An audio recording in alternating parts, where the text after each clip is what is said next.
नमस्कार दोस्तों।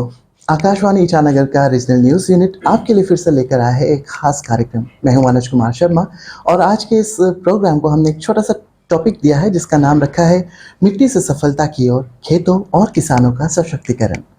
दोस्तों, कृषि केवल एक व्यवसाय नहीं है, ये हमारी ग्रामीण अर्थव्यवस्था की रीढ़ है और हमारे गांव की धड़कन है। अरुणाचल प्रदेश जैसे राज्य में जहां विविध भूभाग और जलवायु परिस्थितियां कृषि पद्धतियों को आकार देती है, वही चुनौतियां अवसरों की तरह ही अनूठी है। एक मजबूत और आत्मनिर्भर कृषि भविष्य के निर्माण के लिए हमें पारंपरिक ज्ञान, आधुनिक वैज्ञानिक पद्धतियों और सहायक सरकारी नीतियों के मिश्रण की आवश्यकता है। आज के इस खास कार्यक्रम में हमारे साथ है नेरिस निर्जली के वानिकी विभाग के यानी डिपार्टमेंट ऑफ फॉरेस्ट्री के प्रोफेसर डॉक्टर विनय सिंह। और सर हमें आज जानकारी देने वाले हैं विभिन्न पहलुओं से जुड़ी, जैसे कि सॉइल हेल्थ, तकनीकी नवाचार के साथ ही सॉइल हेल्थ कार्ड योजना, प्रधानमंत्री कृषि सिंचाई योजना, प्रधानमंत्री फसल बीमा योजना और पीएम किसान जैसे विभिन्न केंद्र सरकार की योजनाएं पूर्वोत्तर के किसानों के जीवन को कैसे आकार दे रही है, इस पर जानकारी साझा करेंगे। सर, आज के इस छोटे से कार्यक्रम में आपका तहे दिल से स्वागत है। धन्यवाद जी सर, आज के कार्यक्रम को शुरू करते हुए मैं आपके सामने कुछ प्रश्न रखने वाला हूं। जी। तो कार्यक्रम की शुरुआत करते हैं। आज के कृषि क्षेत्र में अरुणाचल प्रदेश को आप कैसे देखते हैं? देखिए, अरुणाचल एक ऐसी एग्रो क्लाइमेटिक कंडीशन यहाँ पर है कि आप विभिन्न तरह के क्रॉप यहाँ पर पैदा कर सकते हैं। मैं आपको बताऊंगा, जैसे ट्रॉपिकल, सब ट्रॉपिकल, टेम्परेट, यही एक ऐसा स्टेट है जो हमारे देश में सब तरह के हम क्रॉप यहाँ पैदा कर सकते हैं। लेकिन कुछ जियोग्राफिकल या कई भौगोलिक स्थितियाँ ऐसी हैं कि इतना लोग कर नहीं पा रहे हैं। लेकिन मैं जैसे बताऊंगा, जैसे एग्रीकल्चर हुआ, हॉर्टिकल्चर हुआ, ये दो जो यहाँ का मुख्य जो क्रॉप है क्लाइमेटिक के हिसाब से काफ़ी अच्छी हो रही है। लेकिन लोग थोड़ा सा अवेयरनेस और टाइमली द प्लांटिंग मटेरियल की अवेलेबिलिटी है, इस वजह से थोड़ी सी परेशानी होती है। तो इस बारे में पहले मैं एग्रीकल्चर के बारे में बताऊंगा। देखिए, एग्रीकल्चर जैसे यहाँ का मेन है, जैसा कि हम लोग जानते हैं कि इंडिया में 60% लोग टोटली एग्रीकल्चर के ऊपर डिपेंडेंट है। तो एग्रीकल्चर में क्या होता है कि देखिए, क्रॉप, जैसे क्रॉप यहाँ की मेन क्रॉप है पैडी, जैसे लेते हैं, पैडी लेते हैं, फिर साथ में मेज लेते हैं, और इसके साथ कुछ सीरियल, आजकल तो मिलेट्स की बहुत बड़ा कल्चर चल गया है। पहले यहाँ मिलेट जो यूज करते थे, ग्रो करते थे लोग अपन के बनाने के लिए यूज करते हैं। लेकिन आज मिलेट की डिमांड इतनी बढ़ गई, लोग बाहर से आकर मिलेट अरुणाचल खरीद रहे हैं, क्योंकि देखिए गेहूं के अंदर ग्लूटीन होता है, इसलिए गेहूं लोग नहीं खाना चाहते। आजकल हर आदमी मिलेट के ऊपर आ गया है। अब मिलेट अरुणाचल का बहुत ही फेमस है। और जगह पर जैसे ज्वार, बाजरा, मेज मिलता है, लेकिन मिलेट अरुणाचल में यूनिक है। यहाँ क्रॉप स्पेशली जैसे सुबनसिरी डिस्ट्रिक्ट में, इन सब एरिया में मिलेट, तो मैं यही कहूँगा किसान लोग अगर कमर्शियल कल्टीवेशन मिलेट से करना शुरू करते हैं, और किसान लोगों को आजकल 100 रुपये किलो तो उनके घर पर ही मिल जा रहा है। जब उसका हम प्रोसेसिंग कर लेते हैं, फ्लोर बना लेते हैं, तो उससे काफ़ी ज़्यादा इनकम मिल जाए। 200 रुपये किलो बिक रहा है आजकल। आजकल थोड़ा लोग वैल्यू एडिशन की बात करते हैं, प्रॉपर लेवलिंग, पैकिंग करते हैं, उससे और इसकी वैल्यू बढ़ती जा रही है। तो एग्रीकल्चर का स्कोप अरुणाचल बहुत ही ज़्यादा है। तो मैं दूसरी बात आऊँगा हार्टिकल्चर का, जो ब्रीफ जरा बताऊँगा। देखिए, हार्टिकल्चर यहाँ का तो मेन स्टेक है। अब यहाँ पर ऐसा एक स्टेट है जहाँ टेम्परेट से लेके सब ट्रॉपिकल तक फ्रूट होते हैं। टेम्परेट एरिया में लीजिए, बोंडिला, दिरांग एरिया में काफ़ी अच्छा एप्पल, कीवी का हो रहा है। और इधर जीरो ले लीजिए, कीवी की काफ़ी कल्टीवेशन हो रही है। और साथ साथ इसी अभी एक नया फ्रूट्स आ गया, परसिमान, जो कि परसिमान काफ़ी कमर्शियल लोग प्लांटेशन कर रहे हैं। पहले तो परसिमान केवल हिमाचल से आता था हमारी कंट्री में। तो परसिमान खेती करना विदिन 3 to 4 years इसकी बड़ी अच्छी फ्लावरिंग, फ्रूटिंग शुरू हो जा रही है। और इसका सबसे बड़ा प्लस पॉइंट है कि हाई डेंसिटी प्लांटेशन करते हैं। हाई डेंसिटी का मतलब होता है इसकी प्लांट साइज बहुत ड्वार्फ है, और 1 एकड़ में इसकी ज़्यादा प्लांटेशन करते हैं। तो हाई डेंसिटी का प्लांटेशन, कीवी तो सबको मालूम हो गया कि आजकल कीवी का कितना ज़्यादा यहाँ कल्टीवेशन हो रहा है। और जब से प्रोसेसिंग प्लांट शुरू हो गया जीरो में, वहीं पर 100 रुपीज kg फार्मर्स को मिल रहा है। तो देखिए, अरुणाचल के अंदर हार्टिकल्चर का बहुत बड़ा स्कोप है, और कम इन्वेस्टमेंट के साथ फार्मर को ज़्यादा प्रॉफिट हो रहा है। जी, तो जितने भी हमारे दर्शक हैं, हमारे लिसनर्स हैं, जो भी कृषि भाई बहन हैं, आपसे ये गुजारिश है कि आप जो मिलेट की फार्मिंग है वो ज़्यादा कर दें, क्योंकि सर ने बताया कि इसमें फ़ायदा बहुत ज़्यादा है, लोग काफ़ी डिमांड कर रहे हैं इसका। तो सर, इसके बाद मैं आपसे जानना चाहूँगा कि अरुणाचल प्रदेश और जो नॉर्थ ईस्ट रीजन की बात करें, तो यहाँ के किसानों के सामने आज सबसे बड़ी चुनौतियाँ क्या क्या हो सकती है? देखिए, हाँ, आपने बहुत सही क्वेश्चन पूछा कि इनके सामने प्रॉब्लम्स क्या है। इनके देखिए आजकल तमाम NRLM चल रहे हैं, नेशनल रूरल लाइवलीहुड मिशन चल रहे हैं, जी केवी के हैं, कृषि विज्ञान केंद्र हैं, लेकिन इनकी जो ट्रांसफर टेक्नोलॉजी वो फार्मर्स तक सही टाइम पर नहीं पहुंच पा रही है और उनको प्लांटिंग मटेरियल सही टाइम पर नहीं मिल पा रहा है। जैसे सीड सोविंग का टाइम है मार्च के महीने में, लेकिन अगर सीड हमको जून में आ रहा है, जुलाई में आ रहा है, तब हम नहीं कुछ कर सकते। चाहे हमको वेजिटेबल्स का हो, चाहे सीरियल क्रॉप्स का हो, थोड़ा अवेयरनेस, उस अवेयरनेस के लिए आजकल देखिए आजकल इंफॉर्मेशन टेक्नोलॉजी का बहुत बड़ा रोल है। जी थ्रू इंफॉर्मेशन सोशल मीडिया के थ्रू ही लोगों को अवेयरनेस आ रही है। जी। तो आजकल के जो है फार्मर जो टेक्नोलॉजी उनको जानना बहुत जरूरी है। और टेक्नोलॉजी जैसा मैंने बताया कि इंफॉर्मेशन टेक्नोलॉजी बड़ी डिजिटल का जो है हमारा डिजिटल एग्रीकल्चर है, जो भी केवी के कृषि विज्ञान केंद्र, आजकल गवर्नमेंट ऑफ इंडिया ने हर डिस्ट्रिक्ट के अंदर एक एक केवी के खोल रखा है। जी एंड केवी के काम मेन काम है एक्सटेंशन एक्टिविटी, चाहे सीरियल हो, पल्सेस हो, ऑयल सीड हो या हार्टिकल्चर क्रॉप हो, सारी अवेयरनेस इनके पास सारे SMS है, सब्जेक्ट मैटर स्पेशलिस्ट, जैसे क्रॉप के लिए है, फिशरी के लिए है, इन्वेस्टमेंट्री के लिए है, हार्टिकल्चर के लिए। अगर केवी के सही ढंग से इनके पास इंफॉर्मेशन देती रहे तो हमारे फार्मर्स की इनकम उपज बहुत ज्यादा आगे बढ़ सकती है। लेकिन थोड़ी सी अवेयरनेस की प्रॉब्लम है फार्मर्स को। तो सर ये अवेयरनेस की बात जो आपने की, इस पे सरकार अब क्या कर रही है अवेयरनेस फैलाने के लिए? देखिए अभी तक के जितना मैंने बताया, आप केवी के हर डिस्ट्रिक्ट में है। जी आप एग्जांपल ले लीजिए, पापुम पारे डिस्ट्रिक्ट में है, करसिंगसा में केवी के है, और जैसे वेस्ट सियांग में देखिए आपका बसार के अंदर केवी के ICR का है, बहुत बड़ा सेंटर है। तो ये केवी के इंफॉर्मेशन दे रही है, लेकिन बताया कि रूरल एरिया में फार्मर्स को इतनी अवेयरनेस नहीं है। इसका उपाय एक ही है कि अगर केवी के इनके घर जाकर के, इनके फार्म एरिया में जाकर डिमॉन्स्ट्रेशन और उनको प्लांटिंग मटेरियल दे, तभी ये आगे कुछ कर सकते हैं। लेकिन एक्सटेंशन जॉब बहुत बड़ा टफ जॉब है केवी के लोगों के लिए, क्योंकि किसान को जो भी अगर आप कोई प्लांटिंग मटेरियल या कुछ सामान देते हैं तो डायरेक्ट वो एक्सेप्ट नहीं करते। वो क्या करते हैं, कुछ प्लांट ले करके रख देंगे, लगाएंगे। तो उनको टेक्नोलॉजी देना पड़ेगा। टेक्नोलॉजी देने का मतलब जैसे जहां भी केवी के फार्म है वहां ट्रेनिंग देना पड़ेगा। देखो इस तरह से प्लांटिंग कैसे, इसकी केयर कैसे है, हार्वेस्टिंग कैसे है, पूरा जब एक साल वो देखते हैं तब सीइंग द बिलीविंग की जो फार्मूला है उसके ऊपर एक काम करते हैं। इसलिए केवी के का रोल बहुत बड़ा है। अगर केवी के सबको एक्सटेंसिवली सबको बताएं तो काम हो सकता है। जी। तो सर अभी टेक्नोलॉजी की जो बात हमने छेड़ ही दी है, तो इससे जुड़ा एक सवाल मैं आपसे इस वक्त पूछना चाहूँगा। पहाड़ी और विविध इलाकों में जैसे रिमोट सेंसिंग हो गया, AI हो गया और ड्रोन जैसी डिजिटल कृषि उपकरण हो गए, उसकी क्या भूमिका आगे हो सकती है? जी, ये बहुत अच्छा सवाल है। देखिए आजकल रिमोट सेंसिंग बहुत अच्छा इंपॉर्टेंट है। रिमोट सेंसिंग से बैठे आपको जियोग्राफिक ट्रूथ आपको मालूम हो जा रहा है, कहाँ क्या है क्या नहीं है, क्या वेजिटेशन है, किस तरह क्लाइमेटिक कंडीशन है। उसके बेस पर जो प्लानिंग करने वाले हैं वो प्लानिंग होता रहेगा। तो उससे वहां के लिए क्रॉप दे सकते हैं, वो कर सकते हैं।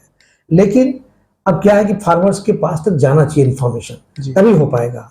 अब आपने बोला टेक्नोलॉजी बहुत बड़ा इंपॉर्टेंट चीज है। टेक्नोलॉजी के बारे में बताऊंगा। जैसे देखिए आजकल पावर टिलर, आजकल बहुत छोटा पावर टिलर आ गया है। अब उस पावर टिलर से क्या हो रहा है, जहां टेरेस फार्मिंग हो रही है, पहले देखिए मैनुअल लोग करते थे, अब लेकिन टेरेस फार्मिंग जहां भी है, छोटे पावर टिलर आ गए हैं, कबोटा कंपनी के आ गए, तो उससे प्लाविंग का इजी हो गया है। प्लाविंग इजी हो गया।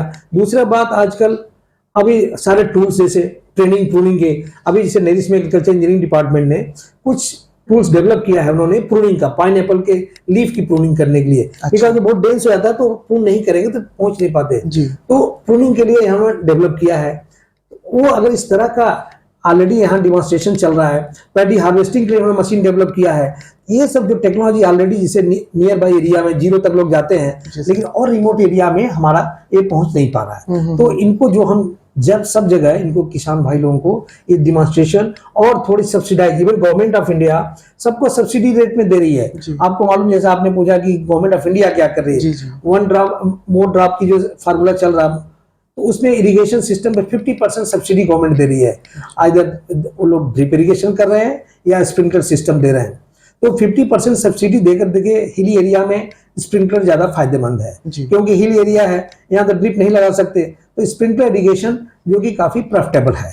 और लेकिन वही इनिशियल इन्वेस्टमेंट जो है 50% फार्मर्स को देना पड़ेगा और 50% गवर्नमेंट दे रही है। तो उससे क्या होगा कि फार्मर्स की उपज बढ़ जाएगी। यहाँ क्या होता है, मंथ दिसंबर जनवरी के बाद फरवरी मार्च यहाँ रेन की काफी कमी हो जाती है। तो उसमें क्या होता है कि जब रेन की कमी हो जाती है तो ग्रोथ प्लांट का कम हो जाता है, अब प्रोडक्शन कम होता है। अब जैसे ऑरेंज का टाइम होता है यहाँ पर, मार्च के बाद आज खत्म हो गया, फिर ट्रेनिंग प्रूनिंग अगर उनको सही है, कई प्रॉब्लम तो इनको बहुत छोटी सी प्रॉब्लम है जी, जो जी। नहीं कर पाते, जिससे कि प्लांट का फेलियर हो रहा है। जी, जिसे मैं एक टेक्नोलॉजी बताऊंगा, जैसे यहाँ सिट्रस बहुत होता है अरुणाचल में, जी। सिट्रस और पाइनएप्पल दो चीज बहुत होती है। मैं सिट्रस थोड़ा बताऊंगा।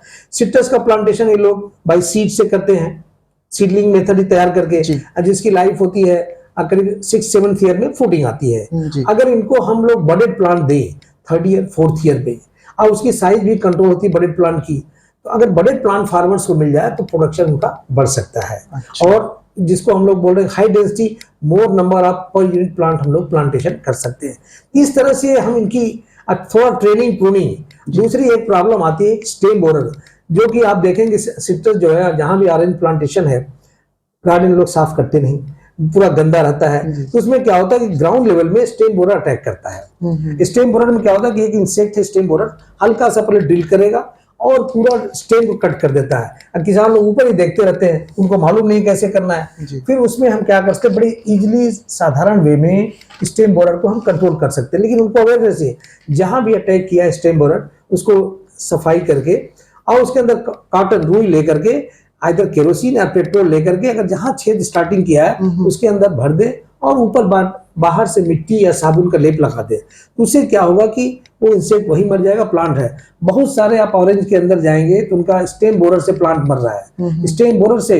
तो इस तरह की छोटी छोटी अगर किसानों को अवेयरनेस दी जाए तो उनका जो है प्रोडक्शन बढ़ सकता है। दूसरी बात, जैसे मैंने बताया कि पाइनएप्पल का प्रूनिंग नहीं कर रहे हैं लोग। पाइनएप्पल में अगर प्रॉपर्ली प्रूनिंग कर दे, डीसकरिंग कर दे। डीसकरिंग क्या मतलब होता है कि उसके अंदर सकर्स बहुत निकलते हैं। एक बार आपने पाइनएप्पल लगा प्लांटेशन कर दिया, अब उसके अंदर 3-4 सकर्स निकल जाते हैं। अगर उसी सकर को हम डीसकरिंग कर दे तो उसके फ्रूट का साइज बढ़ जाता है। किसान भाइयों को, बहुत सारे किसान भाइयों को ये पता नहीं है कैसे इसका प्रोपगेशन करना है। किसान भाई क्या करते हैं, पाइनएप्पल खाने के बाद ऊपर का पार्ट ले लेते हैं, जिसको हम क्राउन बोलते हैं। तो क्राउन में क्या होता है, 12 से 13 महीने लगता है अगर वो लगाते हैं तो फलने में लगता है। और इसमें मोर्टेलिटी बहुत ज्यादा होती है। उसका रीजन क्या है, फ्रूट के ऊपर मॉइस्चर रहता है और उसमें फंगस अटैक करता है। और जब वो प्लांटेशन करते हैं तो उसमें फंगल अटैक होता रहता है।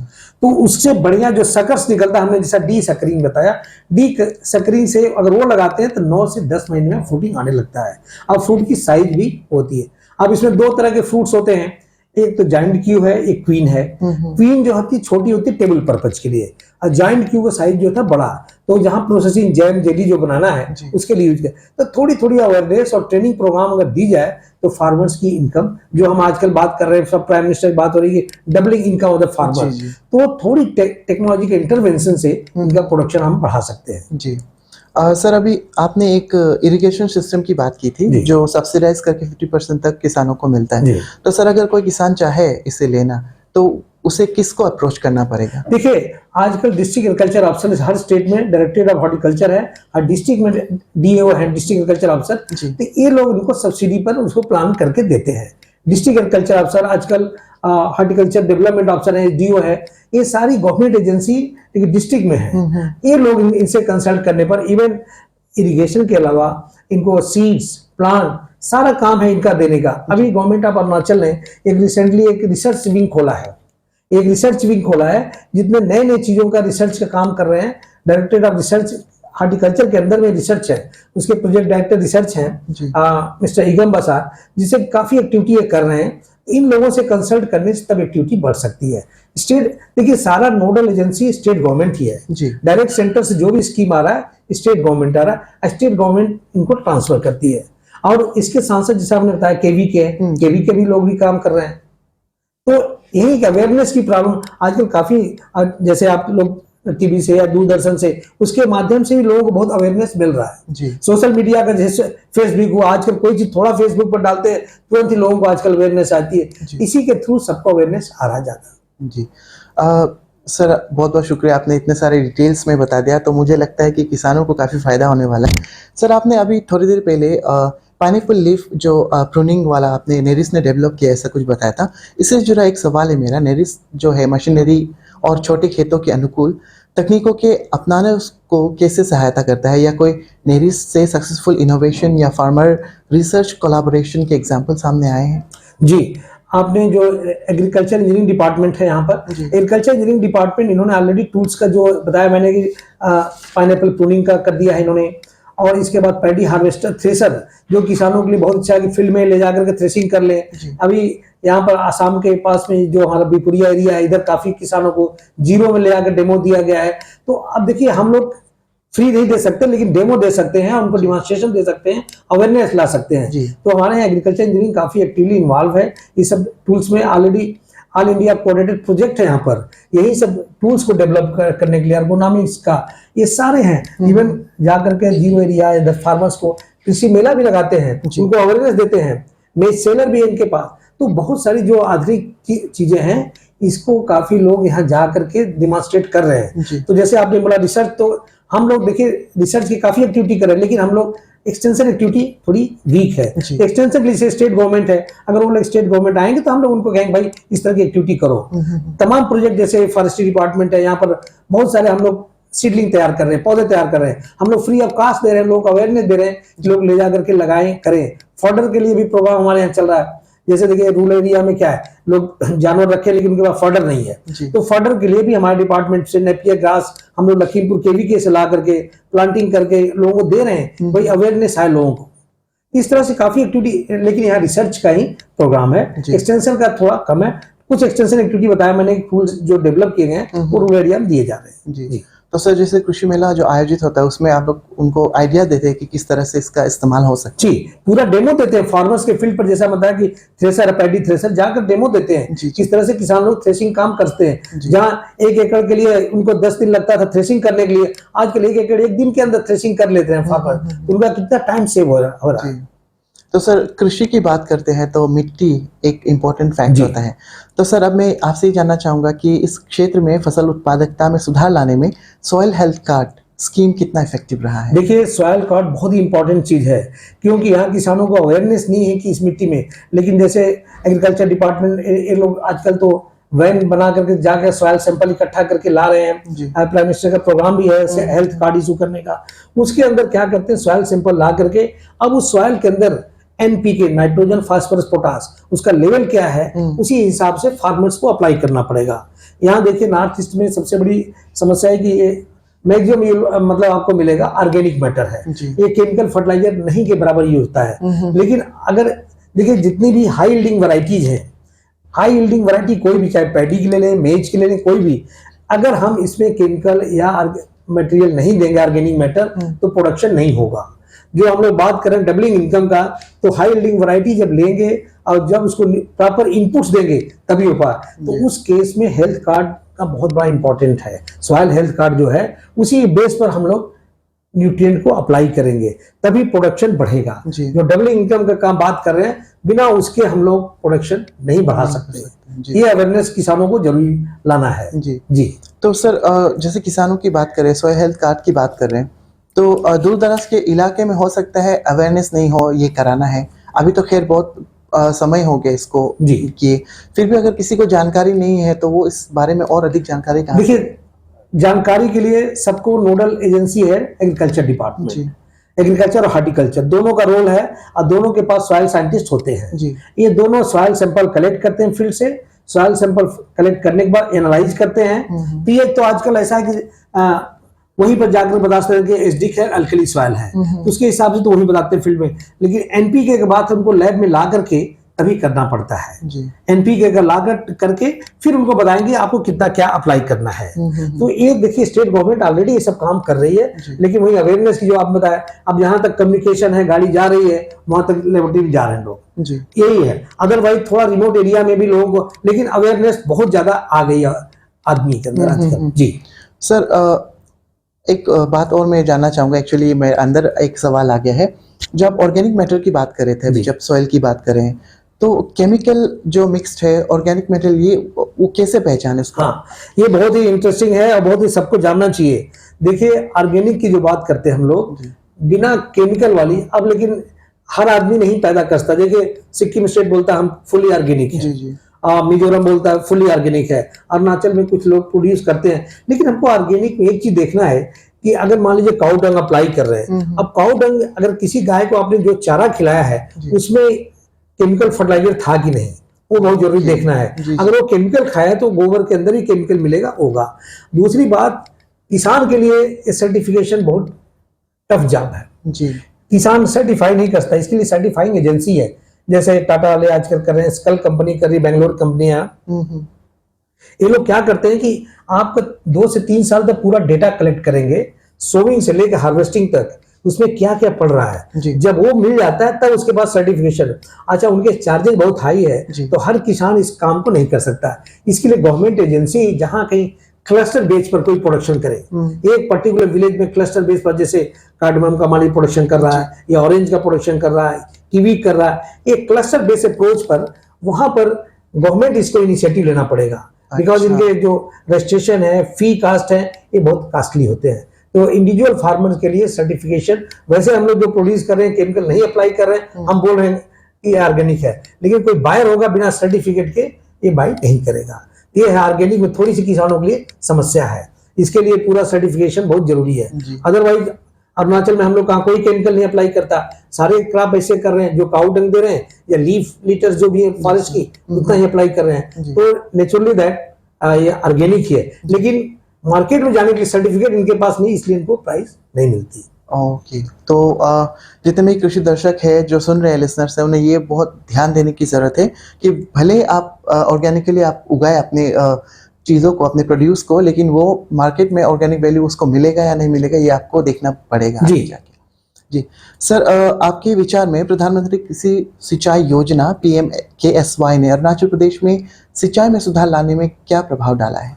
देखिए, जैसा हमने पर ड्रॉप मोड क्रॉप है जो कंसेप्ट पीएम का चला हुआ है, अब इसमें जो स्प्रिंकलर सिस्टम से बताया मैंने, स्प्रिंकलर सिस्टम ही है, स्प्रिंकलर सिस्टम से ही इरिगेशन करना पड़ेगा इनको, क्योंकि यहाँ हिली टेरेंस है, यहाँ प्लेन तो है नहीं कि हम लोग ड्रिप इरिगेशन कर दें या फ्लडिंग इरिगेशन कर दें। तो हिली एरिया के लिए स्प्रिंकलर ही मोर वायबल सिस्टम है। और स्प्रिंकलर में क्या है, जैसा मैंने बताया कि गवर्नमेंट 50% सब्सिडी देती है, गवर्नमेंट की सब्सिडी है। अब इसमें कहीं वाटर बॉडी, जैसे आजकल एक बहुत बड़ा कंसेप्ट चला वाटर शेड मैनेजमेंट, जहां भी नेशनल रूरल लाइवलीहुड मिशन कोई भी गवर्नमेंट का स्कीम चल रहा है, वाटर शेड पूरे नॉर्थ ईस्ट में डेवलप हो रहा है। पूरे नॉर्थ ईस्ट में वाटर शेड डेवलप करके वाटर का जो रेनी सीजन में वाटर हार्वेस्टिंग कर रहे हैं, वाटर हार्वेस्ट करने के बाद एक्यूमुलेट करके उसको हम क्या करते हैं, उसको फिर लिफ्ट करके ड्रिप इरिगेशन से देंगे उसको। तो ड्रिप स्प्रिंकलर देंगे, स्प्रिंकलर से देंगे। स्प्रिंकलर में क्या होता है कि देखिए परमानेंट सिस्टम नहीं है, इसमें पाइप फैलाई जाती है, जहां जहां वाटर की जरूरत है वही हम लोग मूव करते रहते हैं। तो इनिशियल कास्ट थोड़ा सा हमने बताया था, थोड़ा कॉस्टली होता है, लेकिन फ्यूचर रन में ये प्रॉफिटेबल। गवर्नमेंट ऑफ इंडिया इसका मेन रीजन क्यों इंकरेज कर रही है, इंकरेज कर रही है कि इससे क्रॉप प्रोडक्शन आपका बढ़ जाए। क्रॉप प्रोडक्शन जनरली बताया फरवरी मार्च में यहाँ ड्राई सीजन होता है, उस समय जो क्रॉप है अगर हम इरिगेशन कर देते हैं तो क्रॉप का प्रोडक्शन, नए सूट्स ज्यादा आने लगते हैं। तो ये है सबसे बड़ी बात इनको देने के लिए कि गवर्नमेंट काफी इनिशिएटिव ले रही है। इसीलिए बताया वाटर शेड मैनेजमेंट का तो बहुत ही सब जगह चल रहा है। अगर मान लीजिए ड्रिप नहीं हो पा रहा तो लिफ्ट इरिगेशन से करना शुरू कर रहे हैं, ये है। अच्छा, तो सर जैसे हम इंसान अपने लिए जीवन बीमा कराते हैं, फसलों के लिए भी फसल बीमा योजना लेकर आए हैं, PMFBY जिसे कहते हैं। तो सर ये राज्य के किसानों को जलवायु और आपदा जोखिमों को कम करने में किस तरह से मदद करती है? ये बहुत ही बढ़िया स्कीम गवर्नमेंट ऑफ इंडिया का है। इससे क्या है, देखिए फार्मर ने सोविंग किया, अभी देखिए जैसे कुछ राज्यों में आपने देखा फ्लड आ गया, सारे क्रॉप फेलियर हो गए, लेकिन ऐसी फ्लड की प्रॉब्लम तो नहीं है। यहाँ लैंडस्लाइड की प्रॉब्लम है, हैवी रेन्स की प्रॉब्लम है।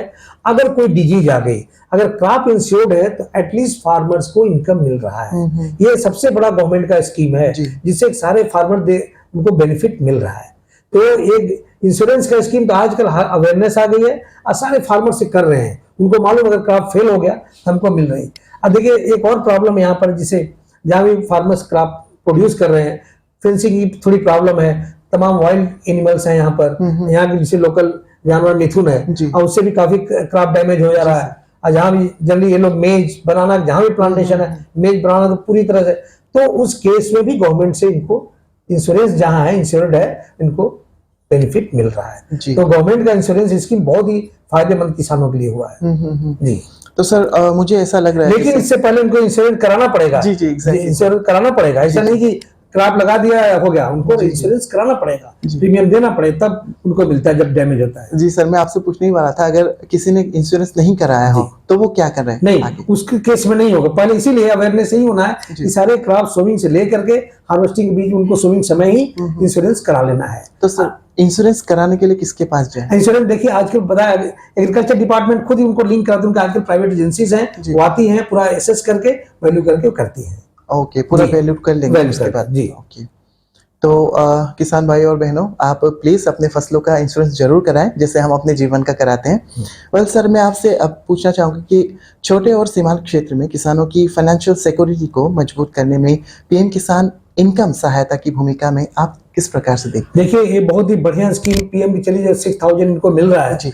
अब उससे देखिए पहले क्या होता था, रूरल एरिया में लोग पैसे इंटरेस्ट बेसिस पर किसी मारवाड़ी से लेते थे या किसी से लेते थे, तो उससे इनका बहुत बड़ा लॉस होता था, जो भी होता था उन्हें इंटरेस्ट में ही चला जाता था। ये जो प्राइम मिनिस्टर का जो 6,000 का आया है, इससे सारे किसान को उनको जो रिक्वायरमेंट है, या सीड की रिक्वायरमेंट है, केमिकल की रिक्वायरमेंट है, प्लांट की रिक्वायरमेंट, वो फुलफिल हो जा रही है। साथ साथ इसके साथ साथ जो बताया आपने कि ये तो जो मिल रहा है इनको, इसके साथ उन्होंने पोल्ट्री डेयरी का काम बहुत बड़ा शुरू कर दिया है। पोल्ट्री बर्ड्स का रेयरिंग, पिगरी, देखिए अरुणाचल में अगर हम लोग बात करते हैं कंट्री साहब, अरुणाचल में पिगरी बहुत बड़ा इनकम सोर्स है फार्मर्स के लिए।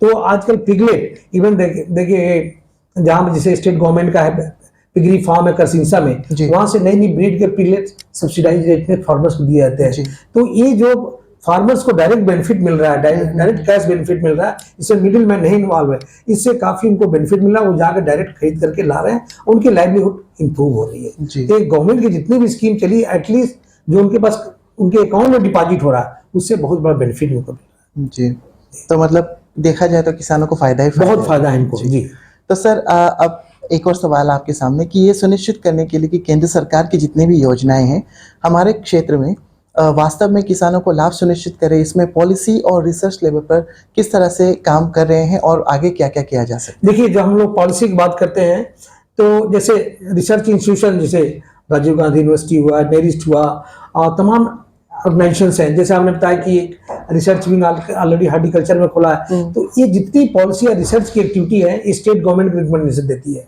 और स्टेट गवर्नमेंट उसको इम्प्लीमेंट करती है। जैसे आपने पूछा टूल्स के बारे में, इम्प्लीमेंट्स के बारे में, जैसे जो भी हम लोग डेवलप करेंगे हम स्टेट गवर्नमेंट को बताएंगे भाई इस तरह से करो, फिर एक्सटेंशन एक्टिविटी उनका है, वो फिर उसको इम्प्लीमेंट करने का। तो देखिए रिसर्च का तो बहुत बड़ा रोल है, जो भी रिसर्च हो रहा है, रिसर्च अगर सही ढंग से उनको ट्रांसफर होगा तभी उनका इनकम और जो भी पढ़ेगा। रिसर्च का तो अब जैसे जो भी नए नए प्लांटेशन के प्रोग्राम जैसे शुरू चल रहे हैं, यहाँ पर तो नए नए क्राफ्ट बहुत सारी इंट्रोड्यूस हो रही हैं। जैसे हमने परसिमान के बताया तो नई क्राफ्ट यहाँ के लिए, तो परसिमान की जो फार्मिंग हो रही है, तो उसमें हार्टिकल्चर डिपार्टमेंट का रोल बहुत बड़ा रोल है। वो देखें कौन सी यहाँ की वैरायटी सूट कर रही है। अभी आप लोग एक और इंटरेस्टिंग देखिए, आप एप्पल से जीरो में या बोमडीला साइड में होता था, लेकिन प्रॉब्लम क्या है कि एप्पल में यहाँ चिलिंग रिक्वायरमेंट, मतलब ठंडा पीरियड बहुत कम टाइम के लिए होता है, इसलिए उसकी स्किन बहुत मोटी हो जाती थी। अभी एक वैरायटी आई हरमन 99, ये जो हरमन 99 जो आई है हिमाचल से, एक फार्मर ने मिस्टर हरमन शर्मा जो कि पद्मश्री इनको मिला है, उन्होंने इसको डेवलप किया है। तो वो जैसे अरुणाचल में अभी आप सोपो एरिया, सगाली एरिया, अभी फार्मर्स लोगों ने लगाना शुरू कर दिया, क्योंकि लो एल्टीट्यूड में, लो चिलिंग में ये हो रही है। तो यही सब रिसर्च एक्टिविटी का है, जो अच्छी अच्छी वैरायटी आ रही है। अभी तो आप लोग देख रहे हैं अरुणाचल में इस समय नई फार्मिंग ड्रैगन फ्रूट का आ गया। ड्रैगन तो इतनी पॉपुलर हो गया, जबकि ड्रैगन प्लांट जो था एरिड जोन एरिया का है। एरिड में मीन्स राजस्थान, गुजरात, महाराष्ट्र में होता था, लेकिन अरुणाचल में इस समय आप अगर किसी फार्म पर, पता नहीं गए आप लोग कि नहीं, एक सोपो एरिया में बहुत बढ़िया फार्मर्स ने किया है। इसकी प्राइस आपको आजकल 250 से 300 रुपए केजी है। और सबसे बड़ी प्लस पॉइंट ये क्या है कि इसमें ड्रैगन फ्रूट में इसमें कोई डिजीज नहीं लगता, लेकिन इन्वेस्टमेंट थोड़ा इनिशियल स्टेज बहुत ज्यादा है। इन्वेस्टमेंट उसको जो ट्रेनिंग सिस्टम बनाते हैं, जो स्टैंड बनाते हैं, उसी का कास्ट फार्मर्स के ज्यादा है। अभी प्लांट तो बाहर से मंगा रहे हैं, लेकिन अब यहाँ के जो प्रोग्रेसिव फार्मर्स है, इन्होंने प्लांटिंग मटेरियल भी तैयार कर दिया। तो देखिए जैसा कि मैंने शुरू में बताया, हार्टिकल्चर एग्रीकल्चर का बहुत बड़ा स्कोप है, और जो गवर्नमेंट की जो स्कीम्स आई है उससे काफी बेनिफिट। अभी आप मैक्सिमम देखेंगे पावर टिलर ट्रैक्टर आजकल लोगों के पास है यहाँ पर, ये गवर्नमेंट का स्कीम का ही बेनिफिट है। 50% सब्सिडाइज सारे इम्प्लीमेंट टूल्स और जो इंश्योरेंस है। तो ओवरऑल आप कहेंगे जो गवर्नमेंट की स्कीम चल रही है, जिसके पास अवेयरनेस है, वो काफ़ी बेनिफिट मिल रहा है। जी।